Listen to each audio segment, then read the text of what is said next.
अब थोड़ा सा हम ये 1950s के आसपास चलते हैं, सेकेंड वर्ल्ड वॉर के बाद। अब जब इन लोगों ने तैयारी की, जिसमें चर्चिल और वुडरो विल्सन टाइप के लोग बहुत आगे बढ़ चढ़ करके हिस्सा ले रहे थे, तो जब इन्होंने तैयारी कर ली कि हमें एक नया वर्ल्ड ऑर्डर तैयार करना है, और उसमें इन्होंने कहा कि ग्रेटर जस्टिस के लिए, ग्रेटर कोऑपरेशन के लिए, इक्वल डिस्ट्रीब्यूशन ऑफ वेल्थ के लिए, और ह्यूमैनिटी के लिए, ये सब इन्होंने नैरेटिव सामने से रखा, लेकिन चाल इनकी कुछ और थी। और उसके बाद यूनाइटेड नेशन प्रकाश में आया, उसके बाद वर्ल्ड बैंक प्रकाश में आया, इंटरनेशनल मॉनेटरी फंड प्रकाश में आया, उसके बाद WHO प्रकाश में आया, फिर इंटरपोल प्रकाश में आया। लेकिन हमारे देश की जनता को ये बताइए कि ये जो नैरेटिव चलता है कि नहीं नहीं ये तो बहुत अच्छी बात है, यूनाइटेड नेशन आया तो आया, बहुत अच्छी बात है, इसमें तो लोगों का ग्रेटर कोऑपरेशन हुआ, और ये बात सही है। और उसमें ये भी कहा गया, और चर्चिल जैसा व्यक्ति ये बोलता है कि गरीबी खत्म करने के लिए हम सबको इकट्ठा आना चाहिए। क्या गरीबी खत्म हुई, तो आप सब जानते हैं।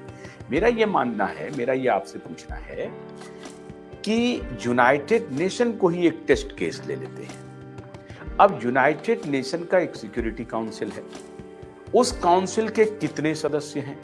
तो जो इनका आइडिया था, जो प्रायर आइडिया था, जिसको इन्होंने नैरेट किया और आपके और हमारे दिमाग में या जनरेशंस के दिमाग में भरा, पूरा भरा, और जो कि यहाँ के मूर्ख लोगों ने उसको आगे बढ़ाया, जो हमारे जो नेता थे उन्होंने भी आगे बढ़ाया, और यूनाइटेड नेशंस के जाकर के हमको मेंबर बनना पड़ा, चाहे वो जबरदस्ती हो चाहे नहीं हो। अब वो यूनाइटेड नेशंस में तो जो सिक्योरिटी काउंसिल है उसके मेंबर कितने हैं, दुनिया में देश कितने हैं और उसके मेंबर कितने हैं?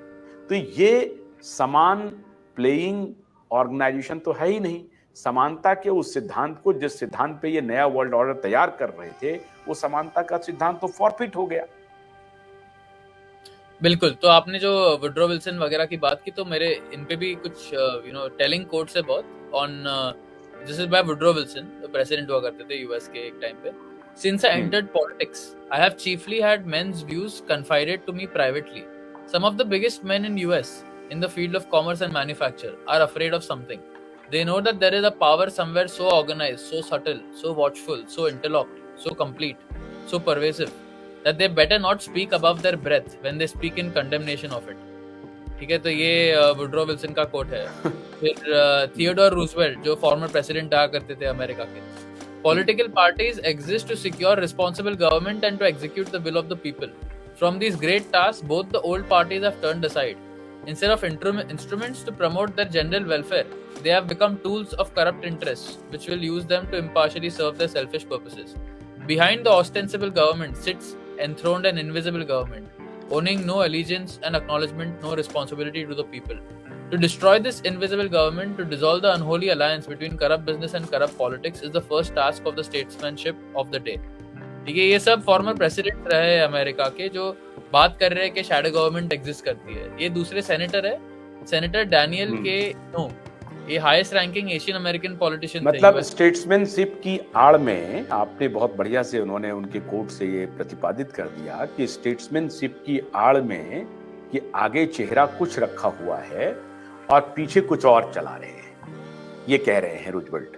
बिल्कुल। और ये सब हम लोग मतलब देखो, एक बात है कि लोग रिसर्चर है, बाहर है, पॉलिटिक्स के वगैरह रिसर्च कर रहे हैं, वो भी of course very valuable, but ये जो कोट्स है ये सीधे इन्हीं के मुंह से आए हैं। और ऐसे you can go and research, ऐसे बहुत सारे टेलिंग कोट्स है फ्रॉम इनसाइडर्स जो कि रिफ्लेक्ट करते हैं कि एक्चुअली में गवर्नमेंट और जो डेमोक्रेसी का जो मिथ हम लोग मानते हैं इसमें सच में कैसे चलता है। तो ये वो सेनेटर के का कोट है।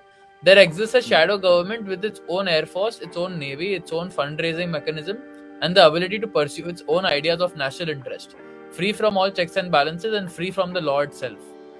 ठीक है, तो ये सब मतलब साधारण लोग नहीं है मेरे आपके जैसे, ये सब सरकार में बैठे हैं। और वुडरो विल्सन खुद बोल रहे थे कि जब वो पॉलिटिक्स में थे तो उनको प्राइवेटली आके लोग बोलते थे कि हम लोग डरते हैं ये नेटवर्क के बारे में बात करने से। और ये खुद प्रेसिडेंट रहे अमेरिका के एट अ टाइम। ऐसे करके फिर कैनेडी का भी वेरी टेलिंग कोट है, लोगों को इसको कैनेडी को भी स्टडी करना चाहिए। The very word secrecy is repugnant in a free and open society, and we are as a people inherently and historically opposed to secret societies, to secret oaths and to secret proceedings. We decided long ago that the dangers of excessive and unwarranted concealment of pertinent facts far outweigh the dangers which are cited to justify it. Even today, there is little value in opposing the threat of a closed society by imitating its arbitrary restrictions. Even today, there is little value in ensuring the survival of our nation if our traditions do not survive with it.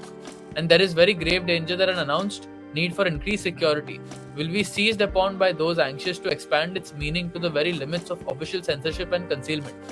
That I do not intend to permit to the extent that is in my control. ये कितने साल पहले का quote है? You know,